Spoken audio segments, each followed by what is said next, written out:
अस्सलाम वालेकुम गाइस, मैं हूं फराज और आप देख रहे हैं 8th video tutorial for JavaScript programming. Last जो वीडियो थी उसमें हमने एरेज डिस्कस किए थे कि एरेज किस तरह बनती हैं, एरेज क्या है, उसमें वैल्यूज़ किस तरह ऐड होती हैं, उसमें डिफरेंट तरीके से और कौन कौन से डेटा टाइप्स आप ऐड कर सकते हो। और उसको हम एक बार रिपीट कर लेंगे। एरे इस तरह बनती हैं कि आपके पास स्क्वायर ब्रैकेट्स होती हैं और उसके अंदर आप कोई भी डेटा टाइप डाल सकते हो, स्ट्रिंग डालते हो और साथ में आप बूलियन डाल सकते हो।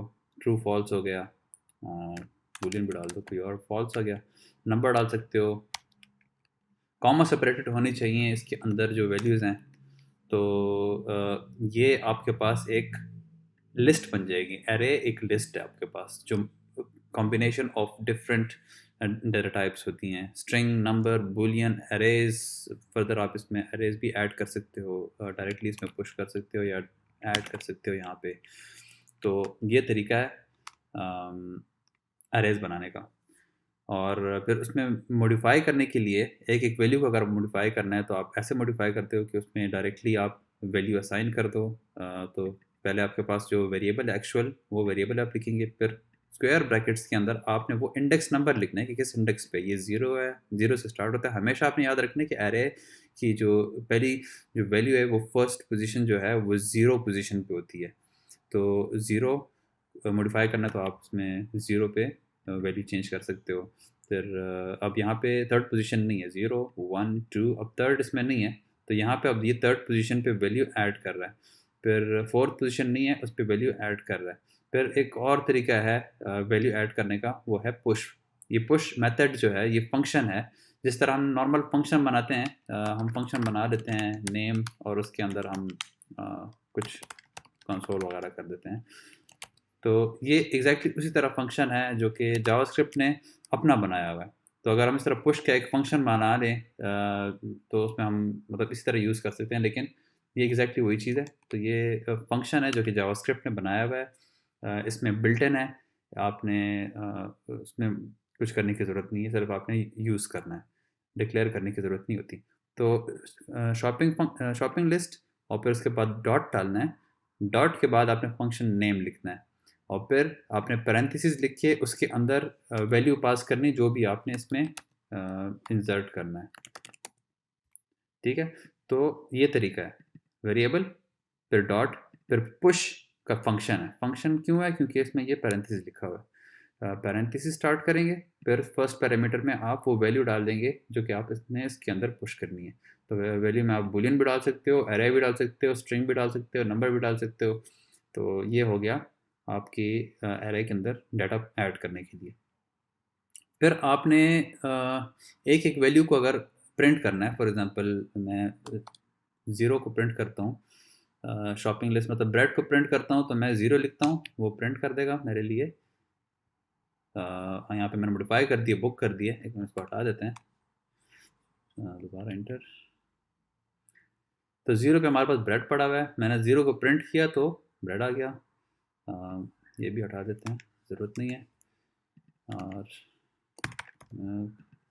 इजी हो जाए एक्स। ठीक है,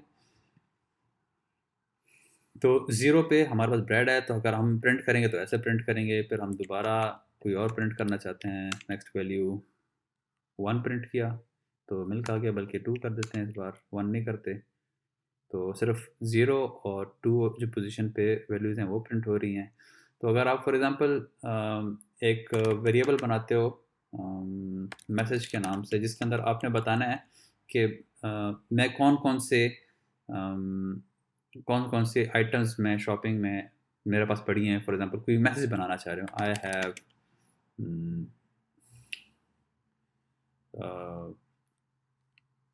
फ्यू आइटम्स, और उसमें आप वेरिएबल डिक्लेयर करते हो, कॉल करते हो शॉपिंग लिस्ट, फिर ज़ीरो, फिर कॉमा डालते हो, डॉलर शॉपिंग लिस्ट वन। तो ये मैं इसलिए डाल रहा हूँ क्योंकि ओके सॉरी गलत हो गया। अच्छा, क्योंकि मैंने एक स्ट्रिंग प्रिंट करना है जिसके अंदर लिखा हो कि आई हैव, इधर सिंपल ये लिख लेते हैं, I have bread and milk, ठीक है, या एंड इसमें डाल देते हैं, I have bread and milk, ठीक है। अगर मैं ये प्रिंट करना चाहता हूँ लेकिन वेरिएबल यूज़ करके, आई हैव console.log मैसेज, ये कमेंट कर देते हैं, I have few items bread and milk, ठीक है। अगर मैंने इसमें शॉपिंग लिस्ट के अंदर सारी आइटम्स है वो प्रिंट करनी है, तो अब यहाँ पे तो डायरेक्टली लिखा हुआ है, तो मैं इसमें वो आइटम लिख देता हूँ जो कि यहाँ पे है। फॉर एग्जांपल मैं यहाँ पे भी चेंज करता हूँ, ब्रेड बॉक्स। अब शॉपिंग लिस्ट अपडेट हो गया लेकिन मैसेज मेरा पुराना ही है, तो अगर मैंने मैसेज को अपडेट करना है, मैं इसमें वेरिएबल लिखता हूँ डॉलर, फिर कर्ली ब्रैकेट्स और फिर वेरिएबल जो भी हमने यूज़ करना है। लेकिन अब हमारे पास चूँकि शॉपिंग लिस्ट एक एरे है, तो हम इस एरे की 0 पोजीशन उठाते हैं, रन, तो ब्रेड बॉक्स एंड मिल्क, अब इसको भी हम डायनामिक कर देते हैं यहाँ से, शॉपिंग लिस्ट 1,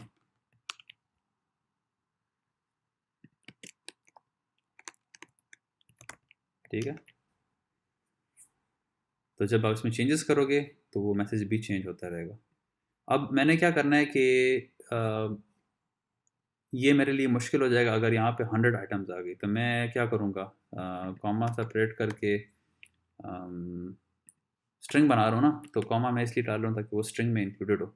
आप उसको वो कंकैटिनेशन के थ्रू भी कर सकते हो, कंकैटिनेशन के थ्रू कर लेते हैं, सिंगल कोट, फिर आपने सिंगल कोट एंड करना होता है, फिर प्लस ऐड करेंगे, ये एक ऐड हो गया, फिर मैंने इसमें ऐड कर दिया, तो मैंने मैसेज के अंदर फॉर एग्ज़ाम्पल नेक्स्ट वाला आइटम ऐड करना है, तो message is equal to message plus next item क्या है, कॉमा आना चाहिए, तो मैं लिखता हूँ स्पेस के बाद डॉलर, उप्स, कॉमा, फिर प्लस शॉपिंग लिस्ट 1, हटा दिया। जिस तरह हम वेरिएबल डिक्लेयर करते थे और फिर कंकैटिनेट करते थे, ये वही तरीका है। आई हैव एन आइटम और फिर यहाँ पे वो वेरिएबल जिसके अंदर ब्रेड बॉक्स पड़ा होगा, फिर हम मैसेज को मॉडिफाई करते हैं इसी को, और इसी के अंदर दोबारा यही मैसेज ये आ जाएगा यहाँ पे, और हमने इसमें कॉमा ऐड कर दिया और फिर सेकंड वैल्यू ऐड कर दी, और इसी तरह फिर हम दोबारा एक और ऐड करते हैं, मैसेज को दोबारा मॉडिफाई किया, फिर थर्ड वैल्यू ऐड कर दी, फिर जब हम प्रिंट करेंगे, सॉरी कॉन्स्ट वेरिएबल का हम चेंज नहीं कर सकते,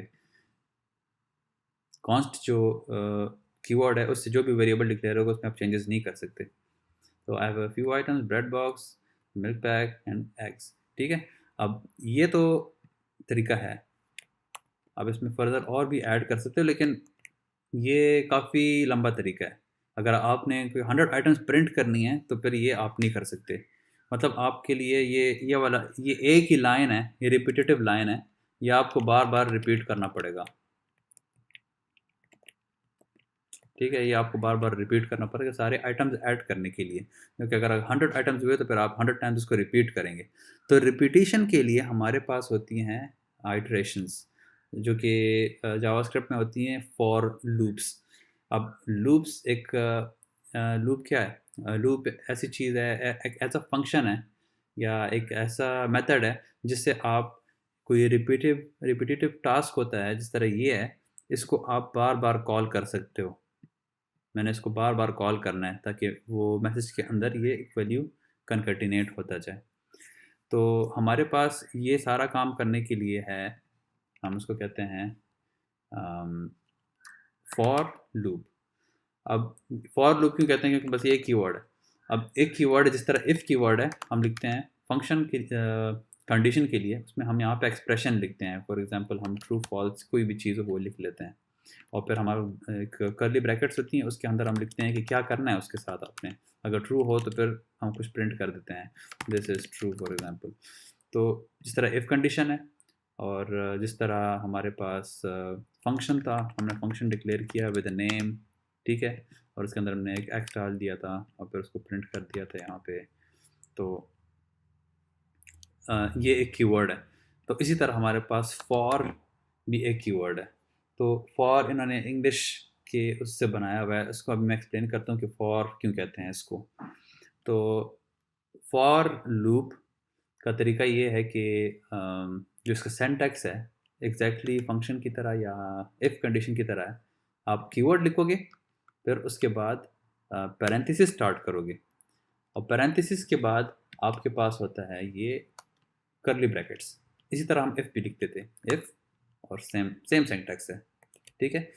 फॉर में भी सेम सिंटैक्स है, लेकिन यहाँ पे अब मॉडिफिकेशन ये होगी हमारे पास कि जो पैरेंथेसिस है, इफ़ कंडीशन के अंदर एक्सप्रेशन यूज़ होती हैं कि ट्रू फॉल्स रिटर्न हो उसमें से। फॉर लूप में वो एक्सप्रेशन उस तरह नहीं यूज़ होगी। यहाँ पे आपने वेरिएबल डिक्लेयर करना है पहले। फॉर एग्जांपल मैं लिखता हूँ var या let i is equal to, मैंने एक वेरिएबल डिक्लेयर की i इज इक्वल टू 0। मैंने क्या करना है, मैंने लूप चलाना है। मैंने कितनी बार लूप चलाना है, मैं बताता हूँ उसे कि i is less than i, अब 0 है और ये लेस देन का साइन है। यहाँ पे अब ट्रू फॉल्स वाली एक कंडीशन आनी है। सेमी कॉलन डालोगे, फिर उसके बाद सेकंड एक्सप्रेशन लिखोगे। ये कॉमा नहीं है, फंक्शन में हम कॉमा लिखते थे। अब यहाँ पे फॉर लूप में मेथड डिफरेंट है। यहाँ पे आप एक पहली जो स्टेटमेंट है वो लिखोगे कि इसमें, अब मैंने ये एक स्टेटमेंट लिखी, ये पैरेंथेसिस के अंदर है। मैंने एक स्टेटमेंट लिखी है कि मैंने एक वेरिएबल डिक्लेयर किया है। फिर मैं एक दूसरी स्टेटमेंट लिख रहा हूँ कि जो वेरिएबल मैंने डिक्लेयर की है उसकी वैल्यू 10 से कम होनी चाहिए, ठीक है। तो फिर मैं क्या करूँगा, मैं लूप चलाऊँगा console.log फॉर एग्जांपल, और इसमें मैं आई लिख लेता हूँ। ये वाला कमेंट कर देते हैं।